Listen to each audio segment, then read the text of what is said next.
All right, let's go to BuzzFeed. I have a lot to say about this. Yeah, it it's is an interesting one. fascinating case study. I try not to dance on anybody's grave, but you know, it's difficult sometimes when you particularly despise a certain news organization. Let's go ahead and put this up there on the screen. Here is the memo that was sent by Jonah Peretti, who was the CEO of BuzzFeed, to all of his staff. And in it, he announces that BuzzFeed News is going to be shutting down. Now, for those who don't know, BuzzFeed News was the original, I would say, the demarcation point for news on the internet. Yes. BuzzFeed in 2009 and 2010 was booming. It was everywhere. It was all over Facebook. People were taking "Which Harry Potter house are you?" quizzes when I was in college. Very cringe in retrospect. But that was taking off. And they said, we have all this traffic. We've got all these advertising dollars. You know what we're going to do? We're going to start a news organization.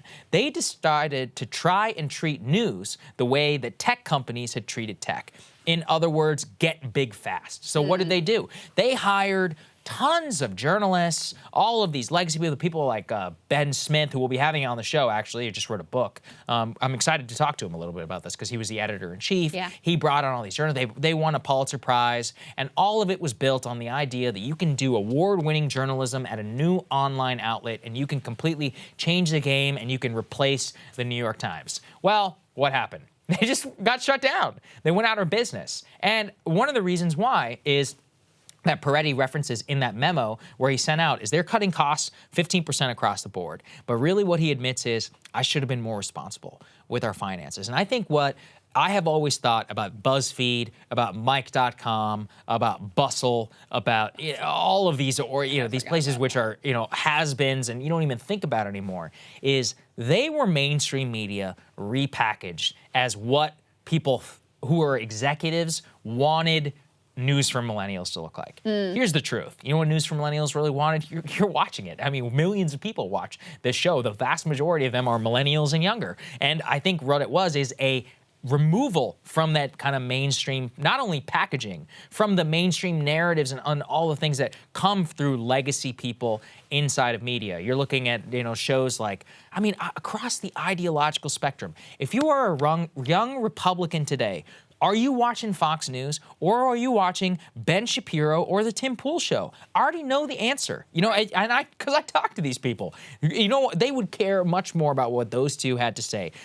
Any of the Daily Wire crowd, the Tim Pool Show, Steven Crowder, any of these folks. If you're a young Democrat today, let's say you're a young neo-lib Democrat, you're not watching MSNBC. You're listening to the crooked media folks over at Pod Save America. And if you're a lefty Bernie person, you're watching Kyle Kulinski or Jimmy Dore or any of these folks, our show in some cases. And, on the Republican side, we see many young Republicans who watch the show as well. You are not consuming this type of packaged nonsense. And I think that that's really where they went wrong, both on a business level, but on a narrative level. They were just wrong. Young people did not want to consume the news that way.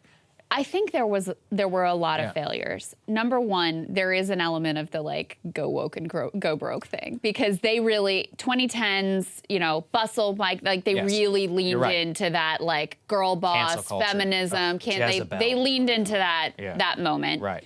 And I think there was also a failure to evolve, right? I mean, since the launch of Rising, which is much more recent than the launch of BuzzFeed, we have always been trying to think about what's going to make the show relevant in the moment, right? And so when COVID hit, and we're like, okay, what we're doing is about to totally change. When the Ukraine war happened, there was another big shift. We've leaned more into hard news than we used to lean. So we've tried to evolve for what our audience may need for the moment. And BuzzFeed had this initial insight, BuzzFeed News, that you could put real news and real journalism, which did happen at BuzzFeed, by the way. There were a lot of truly, solid journalists who got their start at BuzzFeed News.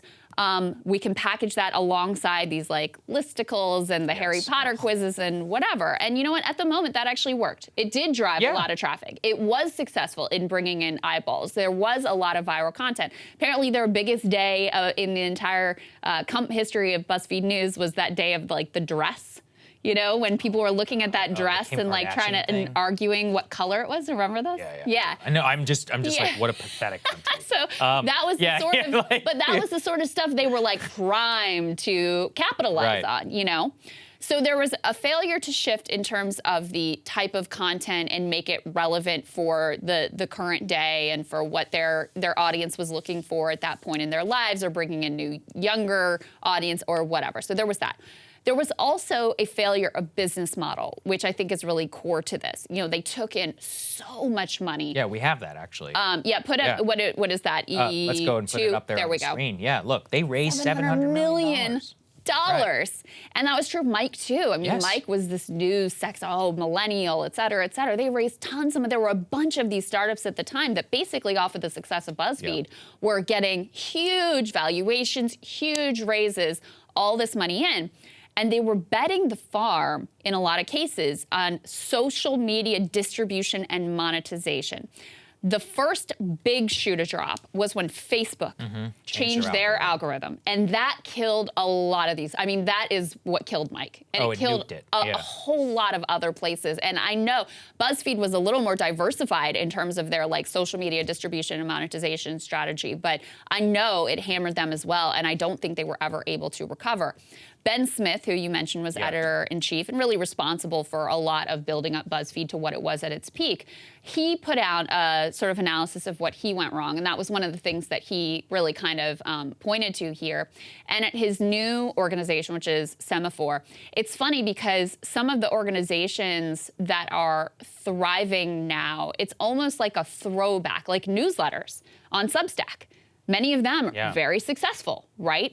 But the core piece now is you can't rely on YouTube, you can't rely on Facebook, you can't rely on any of these platforms, because not only is the monetization all over the place, but they can nuke you like that in an instant and you will never recover. So you have to have some way of actually investing your audience in what you're doing and providing them something that they're actually believe in and are willing to pay for. And if you're not doing that, then I think in this current landscape, it's going to be game over. You're dead. And actually, that's the thing. I'm very thankful for the existence of BuzzFeed, Mike, and all these other failures. Mashable, I could go on, Bustle, Gawker, Jessica. Should I keep going? It's not like I enjoy this or anything. The point is that when you and I were building this business, what is the number? We're like, we have to mitigate all risk. If YouTube goes down tomorrow, we will be completely fine. I'm not saying it wouldn't suck, but we'd be completely fine. If we get banned by Apple Podcasts and Spotify, as has happened to certain people, okay, we'll still be completely fine.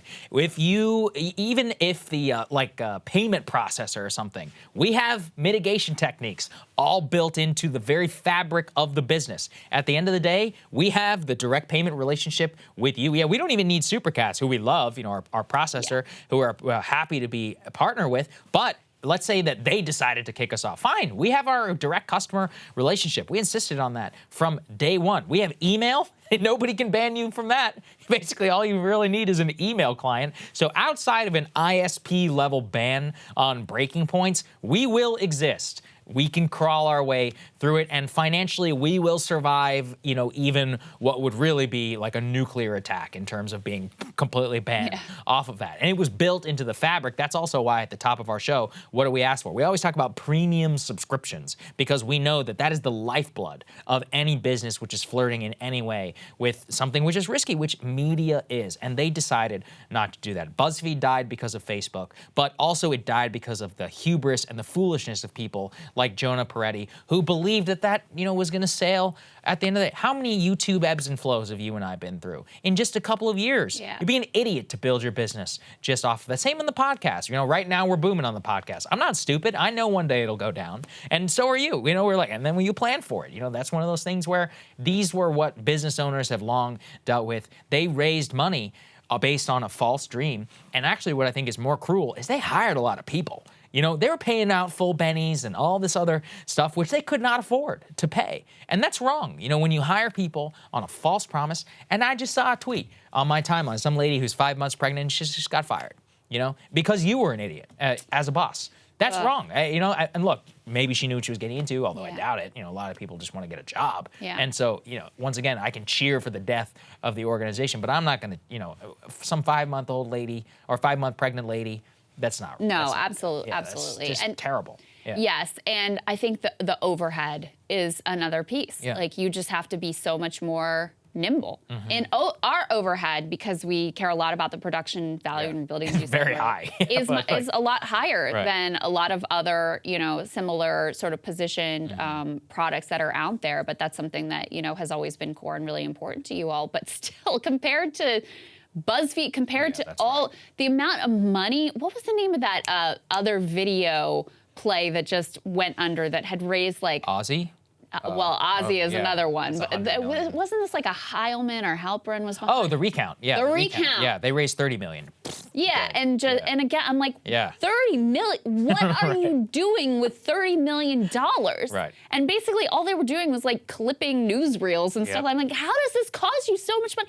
That level of overhead, unjustifiable. And so there's basically two business models that work right now. Number one, people believe in what you're doing and they're willing to, pay some amount a month. Or number two, you're doing like an insider tip sheet that lobbyists and, and people in DC are willing to pay big bucks for to get a little edge on like what's coming down from the transportation committee or whatever. Those are the two models that really work right now. And yeah, the newsletter, it is sort of a throwback because email is something they can't take away from you that you have control over, and that's the model that is really succeeding at the moment.